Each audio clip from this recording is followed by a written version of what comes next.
What is the point of IT? Information technology. What is that information?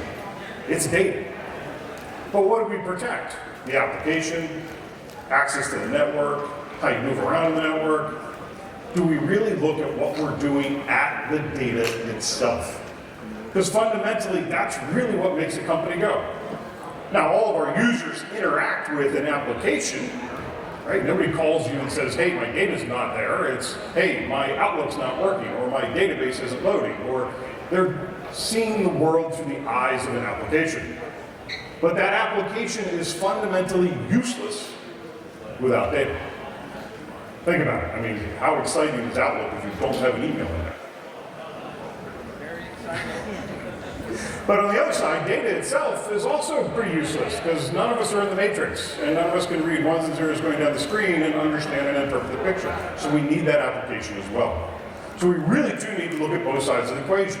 How do we secure the application and how do we secure the data that's going into it?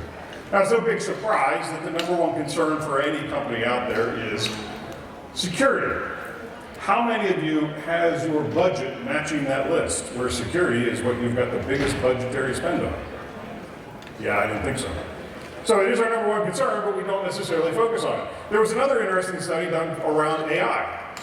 If they asked business leaders or department leads, hey, what is their biggest concern around AI? So you go from a department lead down, and the biggest concern was something around the, hey, replacing my job, can I stay current, that sort of thing. But if you go from that division leader up into the C-suite, what is their biggest concern? Security.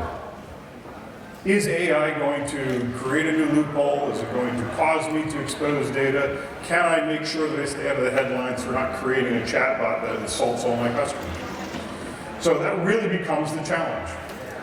Now, a lot of this is kind of paired with why is it that NetApp has the largest market share when it comes to federal entities in holding their data?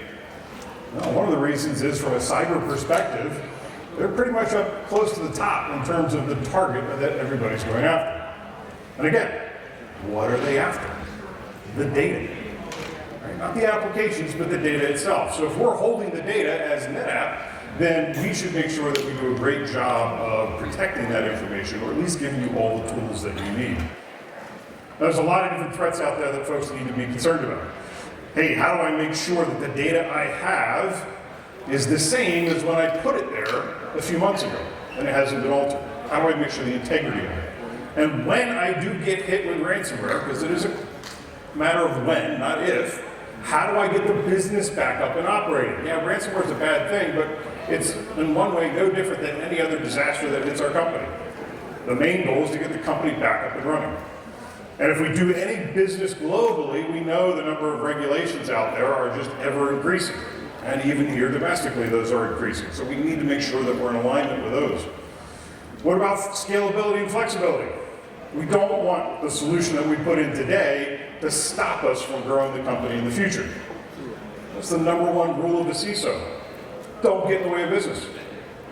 Because if your security is that tight that you put the business out of business, well then you've got nothing left to secure. So we got to make sure that we're working with the business. It's got to scale, it's got to grow.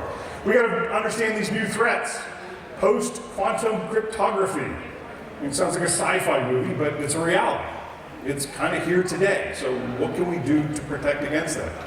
And then lastly, there's a lot of companies that stand up and say, hey, we do everything, just send me Bitcoin, and then disappear. Well, now what? Are you protected against the latest threats? Are you now more exposed because you use that product? So how do we make sure that we take all of this into account and move forward?